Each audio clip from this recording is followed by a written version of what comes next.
성도들이 세상을 살아가는 동안에 가장 힘든 것 중에 하나가 바로 악한 사람들 속에서 살아가는 것입니다. 사기꾼들, 말 함부로 하는 사람들, 우리와 싸우려고 하는 사람들, 바로 그 사람들 속에서 함께 살아갈 때에 우리를 더 힘들게 하는 건 하나님의 자녀인 우리가 그들과 똑같이 악하게 대할 수가 없다는 거예요. 만약 우리가 우리를 악하게 대하는 사람들과 똑같이 그들을 악하게 대하면 물론 복수할 수도 있겠죠. 그래서 내 감정은 통쾌할 수도 있겠죠. 그런데 그 사이에 우리의 영혼이 완전히 피폐해지게 된다는 것입니다. 여러분, 우리는 예수님 때문에 하나님과 화해한 사람들입니다. 그리고 그런 은혜를 받은 우리에게 세상에 나가서 다른 사람들과 화목하게 하는 직분을 우리에게 주셨다는 거예요. 여러분, 그러므로 성도는요, 평화를 사랑하는 사람임과 동시에 세상에서 화평케 하는 사람이라는 사실을 꼭 기억하시길 바랍니다. 특별히 이 평화를 사랑한다는 건 어떤 대가를 지불하더라도, 어떤 희생을 치르더라도 나는 평화를 지키겠습니다, 내 삶의 목적은 평화를 지키는 것입니다 라고 하는 거예요. 그런데 여러분, 세상은 어떻습니까? 우리에게 화평을 위해서 때로는 거룩함을 타협하라고 요구할 때가 있어요. 너 나랑 화평하게 지내려면 적당하게 거룩함을 타협해. 너 회사 생활 잘하고 싶지? 그러면 적당히 술도 마실 줄 알고, 적당히 고개 숙일 줄도 알고, 주일에 예배 안 드리고 회사에 나와서 일할 줄도 알고, 그렇게 우리에게 거룩함을 타협하도록 요구한다는 것입니다.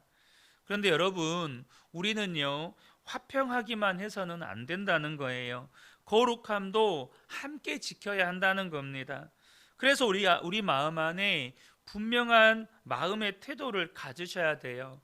나는 하나님의 화평케 하는 자의 직분을 맡았고, 또 나는 거룩하게 살아야 한다. 하나님이 나를 그렇게 살도록 도우신다. 저와 여러분 안에 분명한 믿음의 태도가 필요하다는 것입니다. 그러면 우리가 어떻게 모든 사람과 화평함을 이루고 또 거룩함을 지키면서 살 수 있습니까? 어제 잠깐 말씀에도 나누었지만 분명히 히브리서 말씀을 통해서 하나님은 우리에게 모든 사람과 화평함과 거룩함을 따르라고 말씀하셨거든요. 이 말이 무슨 뜻이죠? 그것은 우리가 그렇게 살 수 있다는 뜻이기도 합니다. 예수님께서 제자들을 위해서 마지막으로 기도하실 때 이런 기도를 하셨어요. 요한복음 17장 15절에 내가 비옵는 것은 그들을 세상에서 데려가시기를 위함이 아니요 다만 악에 빠지지 않게 보전하시기를 위함이니이다. 여러분, 주님이 우리에게 원하시는 것이 그냥 예수 믿고 천국 가는 것이었다면 아마 이 땅에 사는 사람들은 예수를 믿는 즉시 다 천국 갔을 거예요. 그런데 주님은 우리에게 주님께서 기도하실 때 예수를 믿는 우리를 믿는 즉시 천국 데려가지 않고 그냥 이 악한 세상에 그대로 두셨어요. 그것은 우리에게 사명이 있다는 겁니다. 우리가 이 땅을 살아가는 동안에 아직도 구원받아야 할 영혼들이 너무 많고 아직도 하나님의 나라를 확장시켜야 할 영역들이 너무 많기 때문에 우리에게 사명을 주셨어요. 그래서 주님은 우리가 악에 빠지지 않고 보존해 달라고 하나님께 그렇게 기도했다는 것입니다. 그러므로 저와 여러분이 세상을 살아갈 때 우리 주변에 악한 자들이 있어요. 그때 여러분, 이 말씀이 성취되도록 기도하셔야 한다는 거예요. 하나님, 나의 영혼을 보존해 주십시오.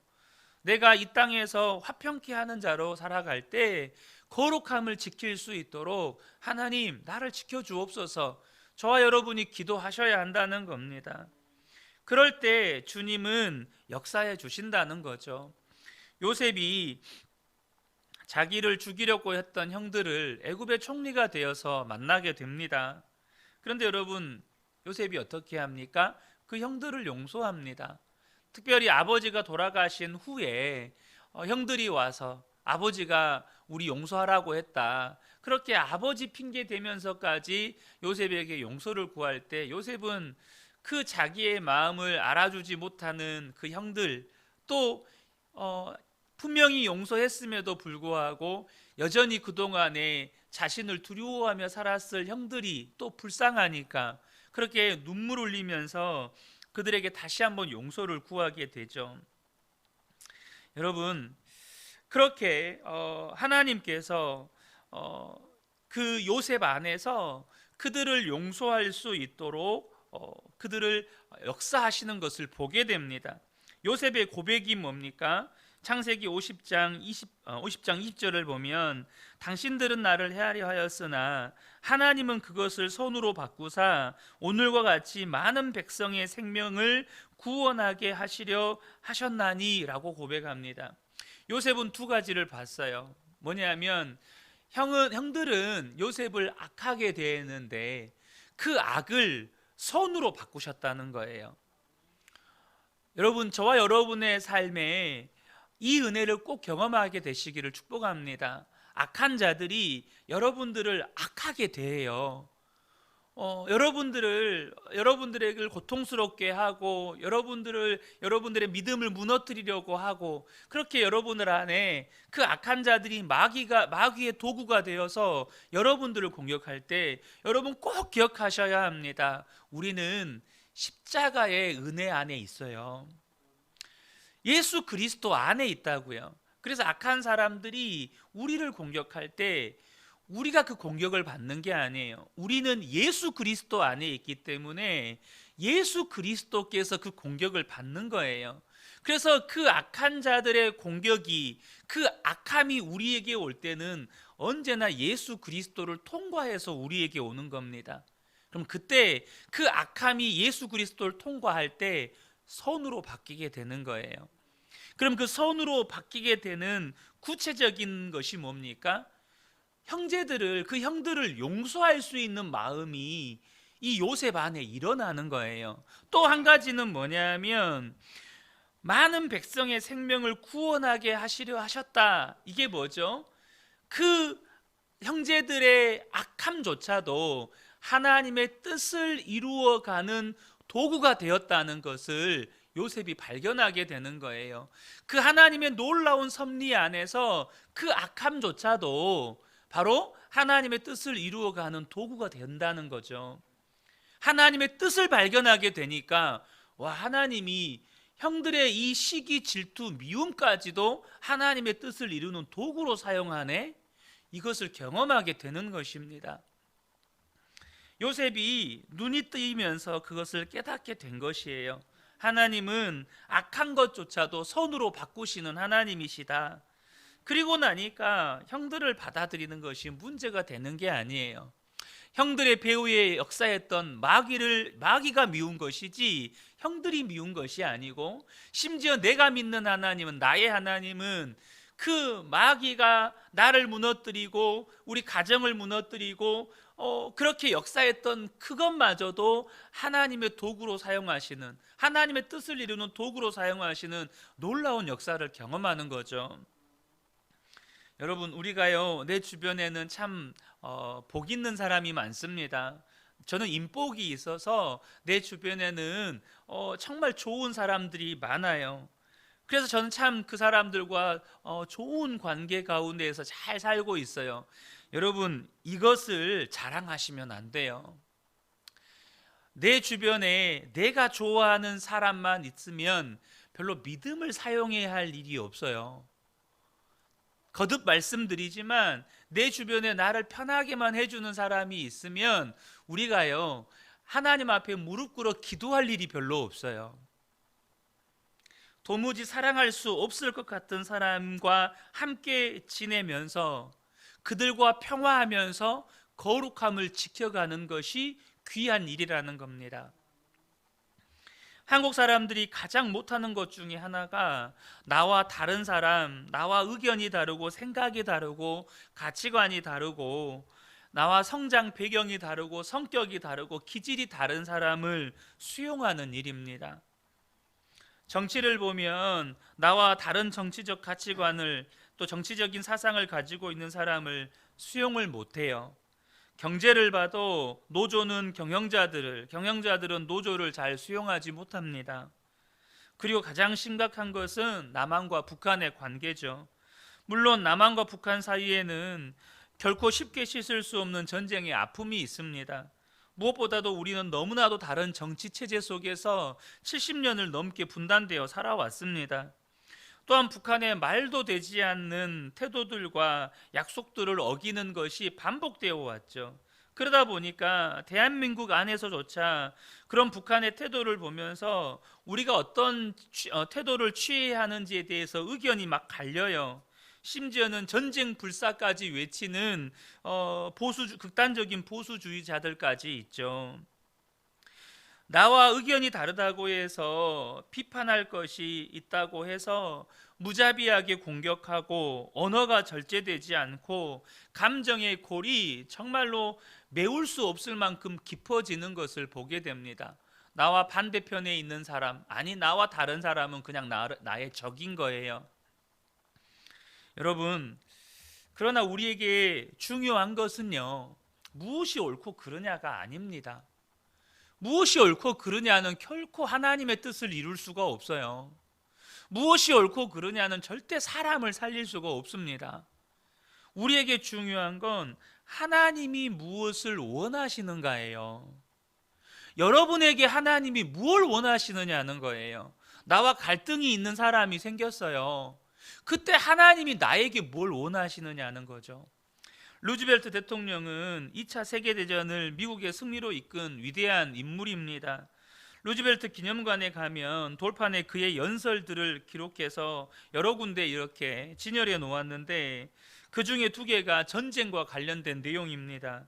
그가 전쟁을 겪으면서 내린 결론이 뭐냐면 전쟁은 결코 있어서는 안 되는 일이라는 겁니다. 그가 연설했던 돌판에 이렇게 썼습니다. 전쟁이 끝난 것보다 우리가 더 원하는 것은 모든 전쟁의 시작이 끝나는 것이다.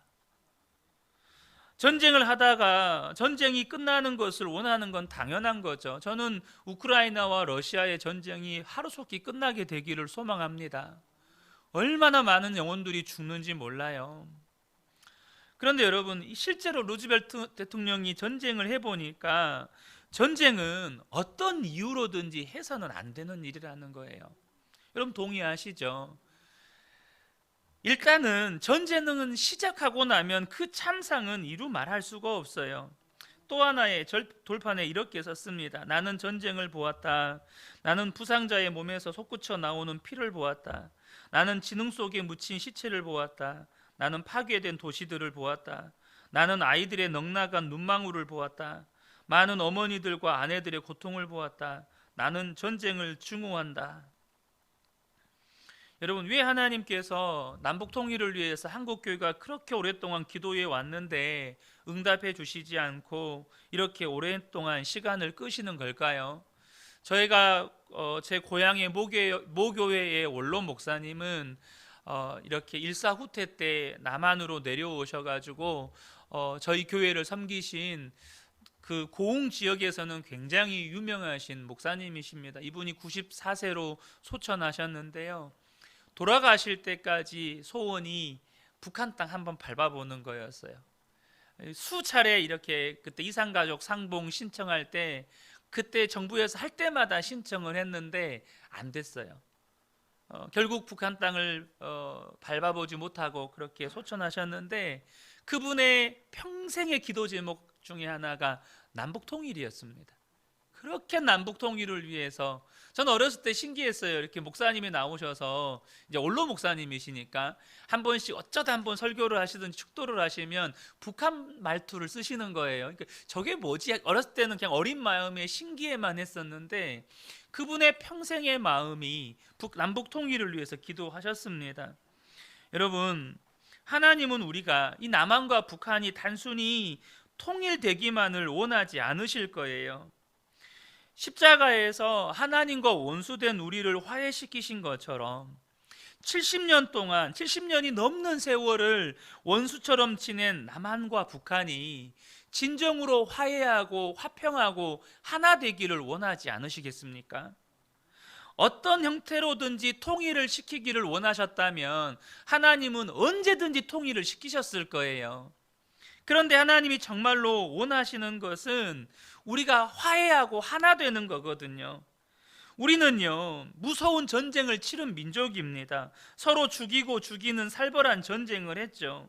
우리 마음속에 해결되지 않는 미움과 상처가 해결되려면 오랜 시간이 필요할 수밖에 없습니다. 우리 민족의 진정한 화해가 와야 통일이 복이 되는 거예요. 여러분, 우리가 진짜 모든 사람과 화평하게 지낼 수 있습니까? 이건 가능성의 문제가 아닙니다. 혹은 성품이나 기질의 문제도 아니에요. 이건 믿음의 문제입니다. 여러분, 하나님이 천지를 창조하셨다고 믿으시죠? 아마 믿으실 겁니다. 여러분, 예수님께서 동정녀의 몸에서 탄생하셨다는 거 믿으시죠? 여러분, 그렇다면 하나님께서 우리로 하여금 모든 사람과 화평케 하실 거라는 거 믿으십니까? 하나님이 천지를 창조하셨고 동정녀의 몸에서 예수 그리스도가 탄생하셨고 사망 권세 이기시고 부활하셨다는 것을 믿으신다면 이것을 못 믿을 이유가 어디에 있어요? 주님이 하신 말씀인데, 다른 건 주님이 하신 말씀이라는 것을 믿는데 왜 나로 하여금 모든 사람과 화평케 한다는 것을 못 믿을 이유가 있느냐는 거예요. 1907년에 평양에서 시작된 한국 대부흥의 때에 이것이 하나님의 역사구나라는 증거가 뭐였는지 아십니까? 막 방언이 일어나고 막 예언을 하고 이런 거였을까요? 그렇지 않습니다. 이게 정말로 모든 선교사들 또 교회 지도자들이 이건 하나님의 역사다라고 말했던 이유가 뭐냐면 한국 교회 안에 화해의 역사가 일어났기 때문입니다. 선교사와 한국 교회 지도자 사이에서 화해가 일어나고 한국 교회 지도자들 사이에서 화해가 일어나고 성도들끼리 화해하고 고부간의 갈등을 겪었던 성도들이 서로 화해하고 부부 사이에 서로 화해하고 형제들끼리 화해하고 채무 관계에 있었던 사람들끼리 서로 화해하는 이런 화평케 하는 역사는 하나님만 하실 수 있는 것이다. 그래서 이 평양에서 시작된 그 대부흥의 역사가 하나님이 하시는 일이라고 그렇게 고백했던 것입니다. 여러분, 어떻게 이런 하나님의 화해의 역사가 한국 땅 안에서 일어났습니까? 당시 선교사님들과 한국 교회 지도자들이 3년을 넘는 시간 동안 한국 교회의 부흥을 위해서 기도했었습니다. 그러므로 저와 여러분이 믿음을 가지고 기도하셔야 돼요. 저는 우리 그은혜 교회가 하나님 사랑하는 교회가 되게 해주십시오. 오직 사랑만 하는 교회, 원수도 사랑하는 교회가 되게 해주십시오. 늘 기도합니다. 정말 우리 그은혜 교회 안에 이런 역사가 일어나게 해달라고 날마다 기도해요. 그러면 여러분, 그 사랑하는 역사가 갑자기 일어납니까? 여러분, 치유의 역사는요, 누구에게 일어나는 거죠? 병든 사람에게 일어나는 거예요. 건강한 사람에게는 치유의 역사가 필요가 없어요. 그럼 여러분, 사랑하는 역사는 어디에서 일어나는 겁니까? 갈등이 있는 곳에서 일어나는 겁니다. 상처가 있는 곳에서 일어나는 거예요. 다툼이 있는 곳에서 일어나는 거예요.